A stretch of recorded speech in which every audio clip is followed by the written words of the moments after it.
Advertencia de contenido. Este relato aborda la violencia sexual sistemática y la explotación de personas esclavizadas. No ofrece descripciones gráficas, pero contiene referencias a prácticas de control reproductivo y coacción que pueden resultar perturbadoras. En la plaza de Sorocaba, entre el barro y el griterío de hombres y mujeres vendidos como mercancía, una figura llamó la atención de quien llevaba el poder y el dinero. Era un hombre que, por su estatura, destacaba sin esfuerzo. Medía, según las memorias locales que han llegado hasta hoy, 2,18 metros. Fue comprado por el vizconde de Cuña en una negociación que, como tantas otras en aquel mercado, trató a un cuerpo humano como si fuera un capital productivo. A partir de ese día, aquel hombre recibiría un apodo que aún resuena en la región: João Ignacio, el Pataseca. Su vida, en los términos que permiten reconstruir los documentos y los relatos orales, se convirtió en la narración brutal de cómo la esclavitud no solo obligaba a trabajar, sino que instrumentalizaba cuerpos para reproducir más fuerza de trabajo. La historia que sigue no pretende dramatizar lo que no está documentado, ni embellecer la experiencia de quienes sufrieron el sistema esclavista. Muchos detalles provienen de testimonios familiares, de fragmentos de archivos y de estimativas genealógicas. Donde no hay registro fiable, lo diremos con claridad. También conviene señalar, desde el comienzo, que en algunas fuentes locales el nombre del protagonista aparece registrado de manera distinta. Hay relatos que lo identifican como Roque José Florencio. Aquí, sin embargo, seguiremos la voz que lo convirtió en figura de memoria pública: João Ignacio, el Pataseca. ¿Qué significó para una hacienda del interior comprar a un hombre tan alto? ¿Cómo se tradujo esa estatura en un destino específico dentro de la economía de plantación? Esa es la pregunta que impulsa este relato. La elección del vizconde no fue casual. En la lógica económica que dominaba la región cafetera de Sao Paulo, el cuerpo tenía un valor de mercado, y ese valor no se limitaba al rendimiento en la labranza. Había compradores que buscaban musculatura, resistencia para el trabajo físico, pero también existía una vertiente menos visible y más perversa: el interés por la capacidad de perpetuar la fuerza de trabajo a través de la reproducción. En una hacienda de la época, especialmente en establecimientos que miraban a largo plazo, disponer de individuos considerados útiles para procrear era parte de una estrategia económica. Los relatos y algunos inventarios de la región muestran que se registraban nacimientos, que se contabilizaban madres e hijos, que ciertos cuerpos recibían un tratamiento diferencial porque eran tenidos por buenos reproductores. ¿Cómo se organizaba ese sistema? ¿Qué consecuencias humanas dejó? Para entenderlo, hay que situarse en un paisaje que todavía hoy marca el interior paulista.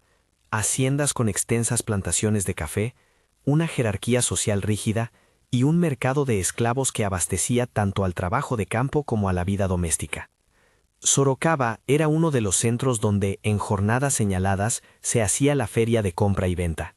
Allí, quien tenía capital podía elegir entre obreros, mujeres destinadas a servicios domésticos, niños y también hombres cuya altura y complexión sugerían una potencial productividad reproductiva. Es un hecho documentado que en muchas fincas se practicaban selecciones y que se llevaban registros rudimentarios de nacimientos, nombres, fechas aproximadas y la procedencia de las madres. No fueron excepciones, fueron prácticas que, aunque no siempre aparezcan con lujo de detalles en los libros contables, dejaron huella en la memoria familiar y en los archivos parroquiales cuando existían. El sistema organizaba la reproducción de manera industrial en lo moral. Las pocas fuentes directas que sobreviven describen una logística que hoy resulta cruel en su planificación: seleccionar mujeres jóvenes y fértiles, mantenerlas en condiciones diseñadas para maximizar nacimientos y controlar relaciones y permisos. El papel que se asignó a João Ignacio en la hacienda del vizconde fue, en esencia, el de un reproductor, asignado por el patrón para engendrar hijos que permanecerían en la finca o que serían valorados como capital. No se trata de una metáfora, las vidas fueron tratadas como inversiones.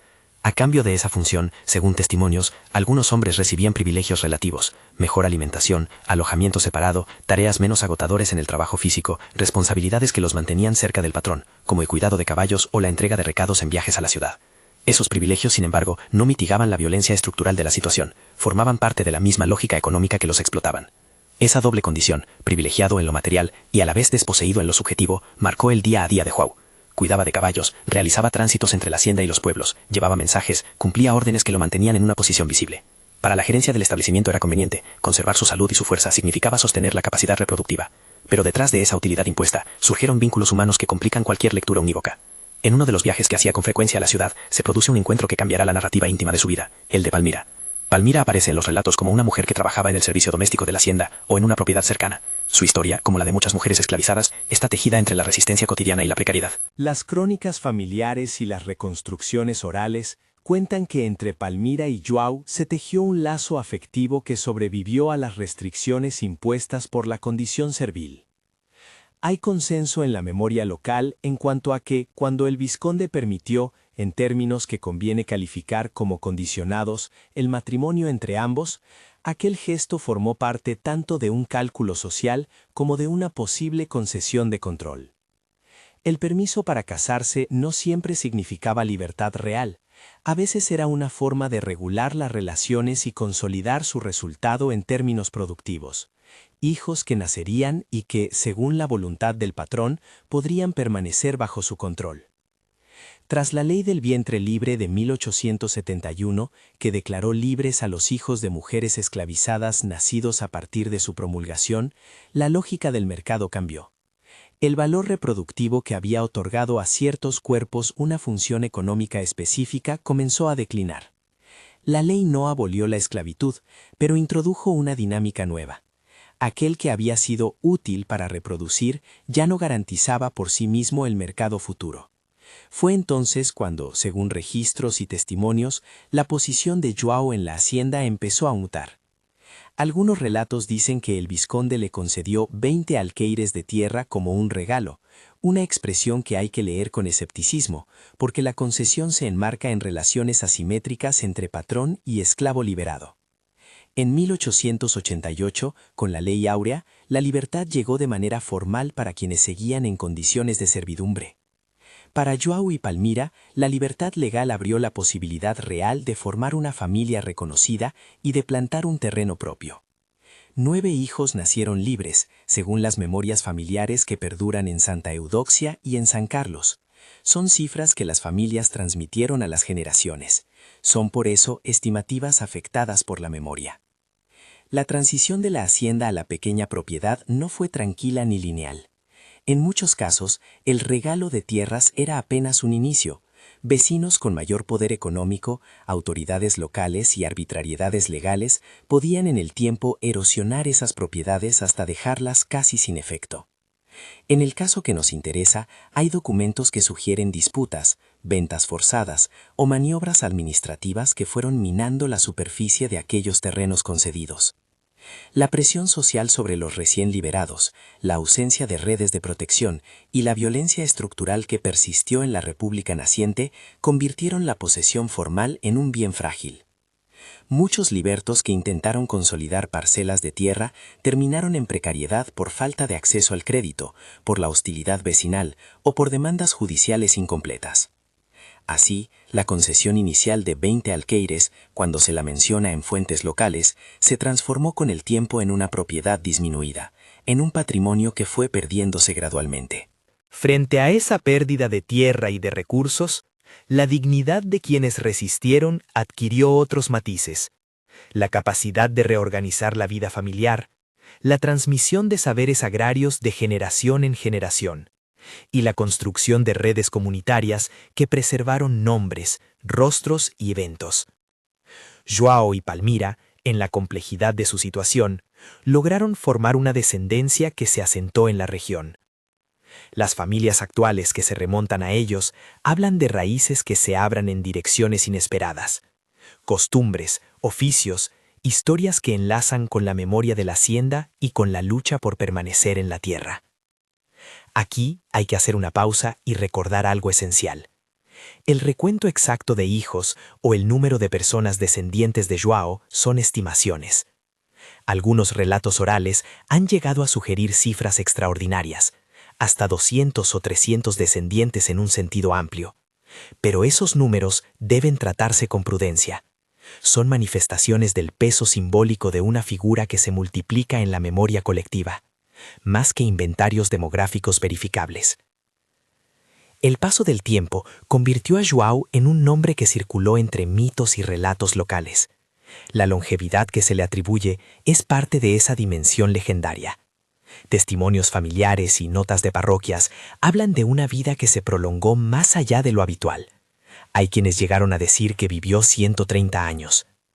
Es imprescindible subrayar que esas afirmaciones no encuentran respaldo en registros oficiales consistentes.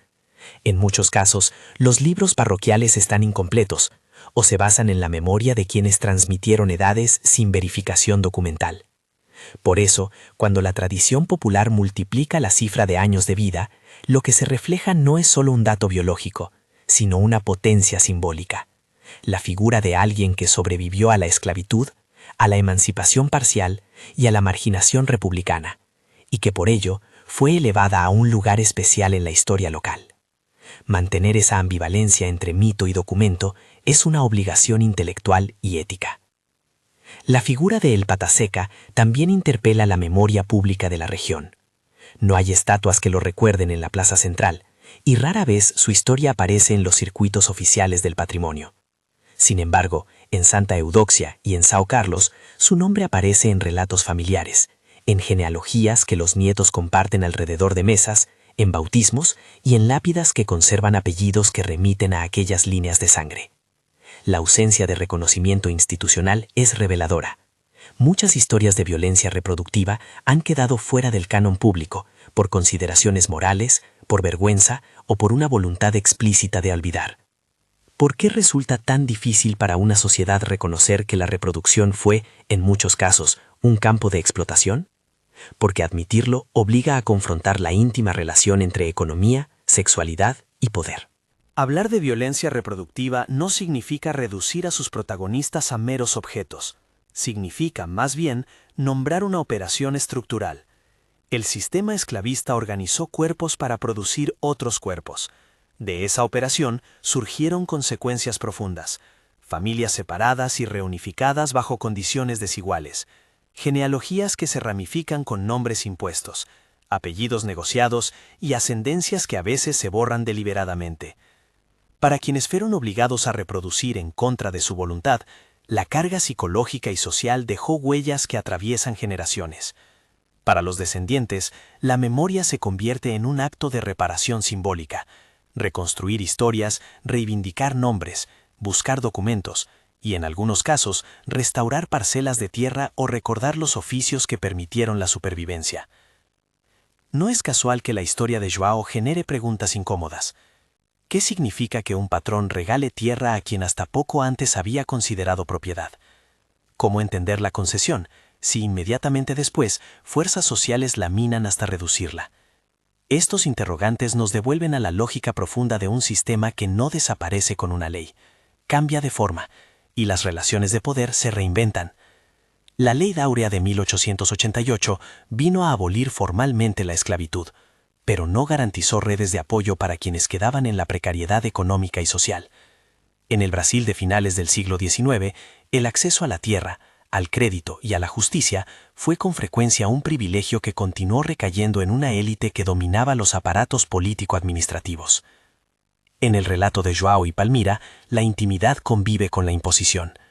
Los momentos de afecto y la posibilidad de una familia legítima emergen en un ámbito donde las sombras de la coacción y la subordinación son constantes. Es imprescindible no perder de vista que muchas relaciones formadas en ese contexto tuvieron capas de reciprocidad y cariño genuino, y al mismo tiempo se vertebraron en torno a la violencia institucional. No hay contradicción aquí, hay complejidad humana. La gente busca afecto y protección aún en las condiciones más adversas. Los descendientes actuales hablan de abuelos cariñosos, de historias de perseverancia y también de la dureza de la vida que marcó a varias generaciones. Esa complejidad exige que la narración no caiga en la simplificación moral ni en la dramatización gratuita. La erosión de la tierra que fue otorgada a João es una metáfora viva de lo que ocurrió con tantas promesas de la posemancipación. Documentos parciales, disputas vecinales y la presión de redes locales que favorecían a los propietarios blancos terminaron por empujar a muchas familias recién liberadas a condiciones de subsistencia. En algunos casos, las transmisiones orales registran ventas, embargos o cesiones hechos bajo coerción. En otros, la entrada de nuevos actores económicos en la región fue suficiente para cambiar la geografía de la propiedad. Pese a eso, la persistencia de la familia, la transmisión de oficios y la pervivencia del nombre en la comunidad configuran un legado que no se destruye fácilmente. La memoria colectiva, aunque fragmentaria, consolida héroes y sobrevivientes que, a menudo sin reconocimiento oficial, sostienen el tejido social de la región. La longevidad atribuida a João consolidó su figura hasta convertirla en un referente local. La idea de que alguien haya superado ampliamente la expectativa de vida común funcionó como una forma de resistencia simbólica. Vivió tanto que atraviesa distintos regímenes políticos y momentos históricos. Sin embargo, como hemos repetido, las cifras exactas no están documentadas de manera fiable. La edad avanzada y la cantidad de descendientes son, en buena medida, la suma de registros incompletos y de la contundencia con que las familias transmitieron la memoria. En la reconstrucción histórica, esta mezcla entre datos documentales y valores simbólicos obliga a actuar con precaución, reconocer la potencia de la tradición oral sin convertir sus versiones en verdades absolutas. Al mirar esa vida desde el presente, es inevitable preguntarse qué nos enseña. La historia de João Ignacio, el Pataseca, no es solo la de un hombre alto comprado en una feria, es, ante todo, la exposición de un sistema que trató los cuerpos como medios de producción y que organizó la sexualidad con fines económicos. Esa práctica dejó huellas que no se borran con facilidad, genealogías fragmentadas, territorios disputados, historias familiares que se convierten en resistencia. Con todo, también es la historia de una capacidad impresionante de reconstrucción, familias que plantan, que enseñan oficios, que cuidan tradiciones, que ponen nombres en los nacimientos y en los bautismos para mantener viva una identidad que la opresión intentó borrar. A la distancia, la memoria local actúa como archivo vivo.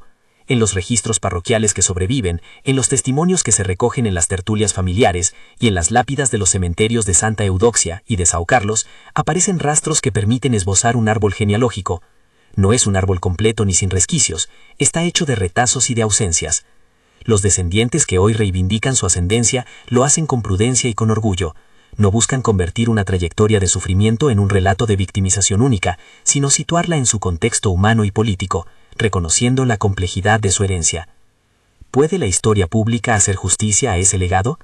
La respuesta es parcial. El reconocimiento oficial y la inclusión en los relatos patrimoniales son necesarios, pero insuficientes. La memoria exige medidas concretas. Investigaciones locales que respeten la privacidad y la dignidad de las familias. Iniciativas de preservación de archivos. Programas educativos que incorporen estas narrativas en la comprensión del pasado regional.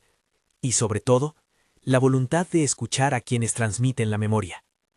Es un trabajo que no se reduce a erigir monumentos, sino que implica restaurar la centralidad de voces que durante mucho tiempo fueron marginadas.